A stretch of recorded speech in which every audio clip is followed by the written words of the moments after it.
Let's look at example 3 here. Example 3 says, find the area of the region bounded by the graph y equals 1 over x, the x-axis, and the vertical lines x equals 1 and x equals e shown in the figure.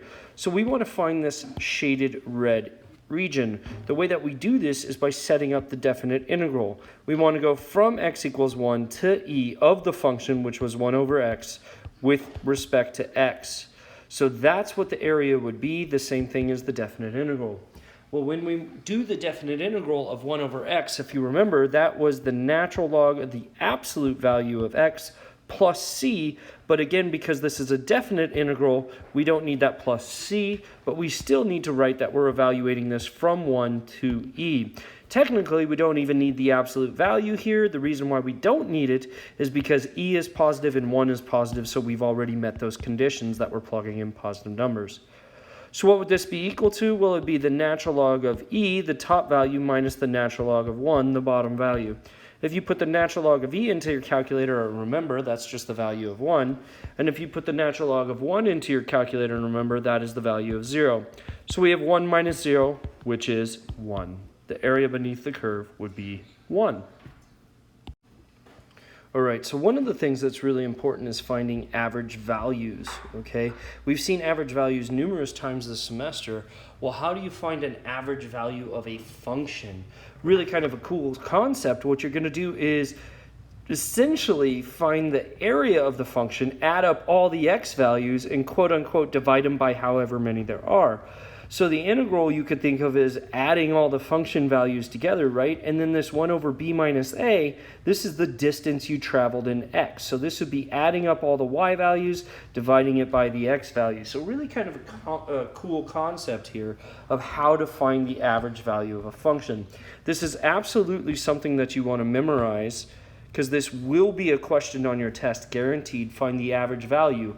The way that you set it up is you do 1 over b minus a times the integral from a to b of f of x dx.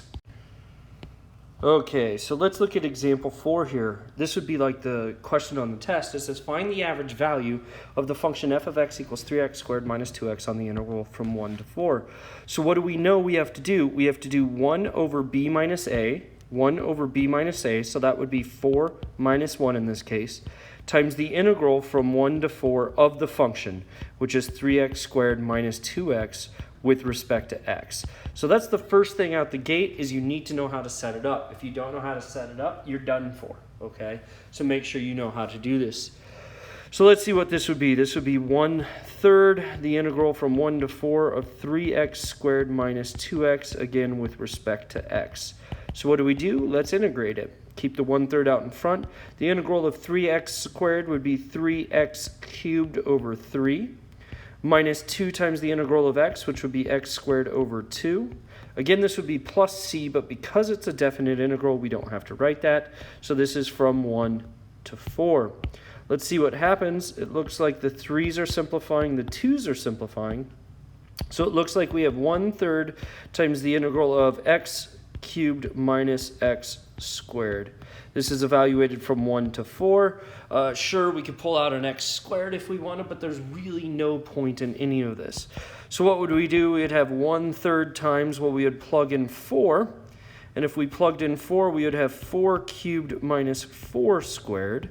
That would be that x value minus, and now we plug in a 1, and that would be 1 cubed minus 1 squared. Again, you could use the table feature on the calculator if you want, or just look at it like this. Remember, you always plug in the top value first, and then you plug in the lower value second.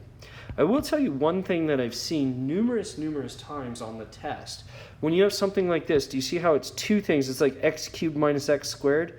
I don't know what happens to students on the day of the test, but they freak out and they plug the 4 into the first one and they plug the 1 into the second one. You have to plug the 4 into both, and then you have to plug the 1 into both. So be very careful when you're plugging this in. So go ahead and plug that into your calculator and let's see what you're getting. Let's see if you're getting the same thing as me. I'm ending up with, give me just a second. So the number I got in my calculator was actually 16 is what I ended up with. So the average value of the function f of x equals 3x squared minus 2x on the interval from 1 to 4 was the value 16. Okay.